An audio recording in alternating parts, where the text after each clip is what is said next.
You know that kind of person where every time you deal with them, something goes wrong. Not always straight away. And that's what makes it dangerous, I suppose. It's not usually dramatic in the first 5 minutes, it's slower than that. You ring them up, and by the end of the call, your head's full of stress that was not yours when the call started. You meet them for a quick catch-up, and somehow you leave carrying their chaos, their anger, their drama, and their bad decisions, like you signed a contract that you never agreed to.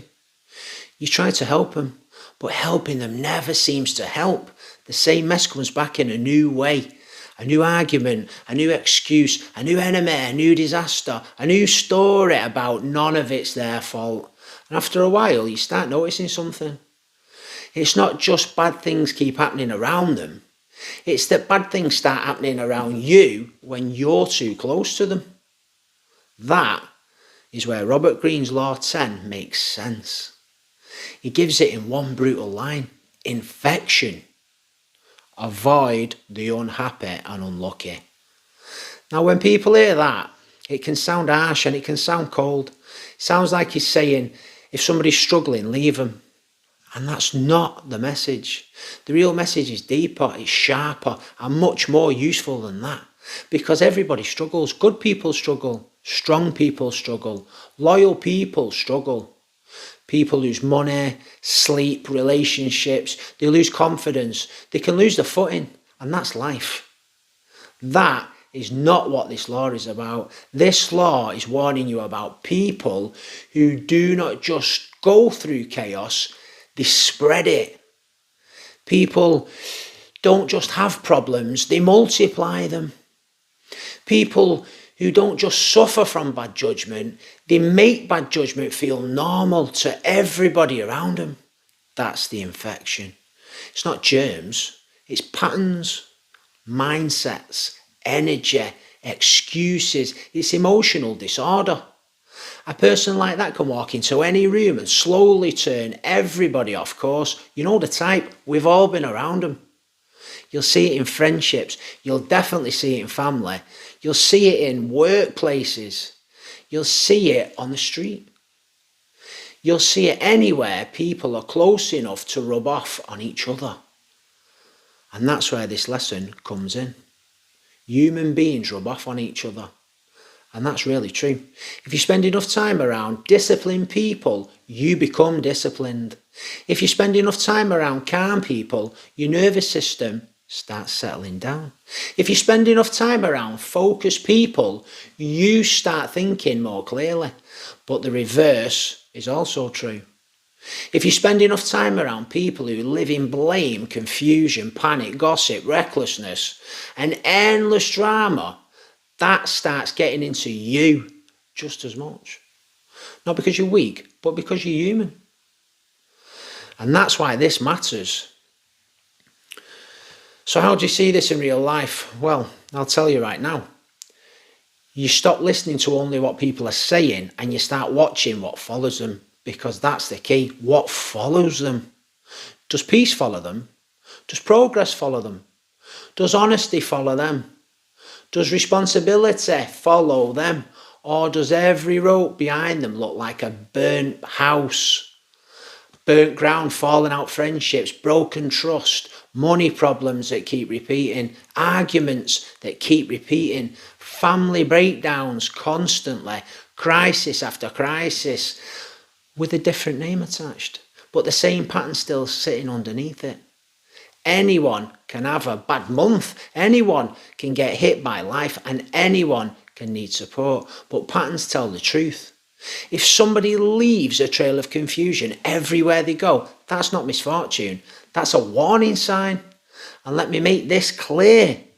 This law's not telling you to stop loving people. It's telling you to stop standing so close to destructive patterns that you get dragged into them.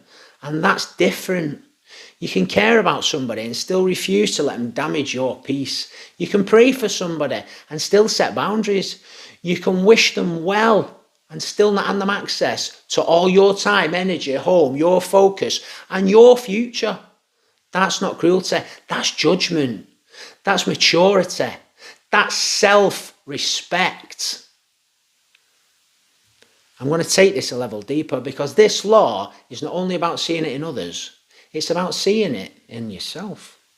And this may get a little uncomfortable, because sometimes we love this law when it helps us judge other people, but we hate it when it asks us to look in the mirror. So ask yourself honestly, when people leave me, what do they leave with?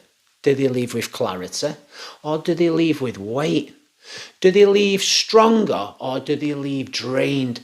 Do I bring steadiness into rooms, or do I bring tension?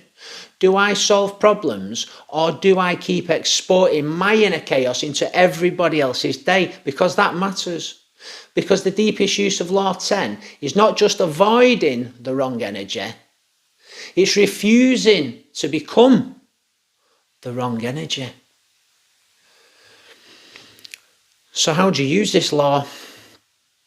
And you have to be careful that you don't become cold, arrogant, or fake with this. You have to use it through boundaries, not in speeches. You don't need any dramatic announcements. You don't need to tell people, you're unlucky and I'm cutting you off, because that's childish. You just adjust access. You stop over-explaining. You stop volunteering for unnecessary drama. You stop being the permanent rescuer for somebody who's committed to repeat mistake after mistake after mistake. You shorten your conversations. You step back from certain people and places. You become more careful about who gets close to your mind, because that's a battlefield. Your mind, your standards, your peace, your decision making. And that's what this law is protecting. And I'm going to tell you how to see the other side. How do you know if somebody's using this law on you? Because that's not loud. That's important. It often comes as quiet distance. Replies get shorter. Invites become fewer. Access is being reduced. And the warmth will be dropped. They're still polite, but they no longer bring you into the deeper parts of their life. Why? Because they may have decided that your energy costs too much. And that might be fair, or it might be unfair. But if you start seeing that pattern, don't be offended. Be honest. Ask yourself, what am I carrying that people might be trying to protect themselves from? That question can save you a lot of time. Because one of the strongest things any person can do is become aware of the atmosphere they create. So, the simple message, I guess, behind Law 10 is this. Don't abandon good people in a hard season.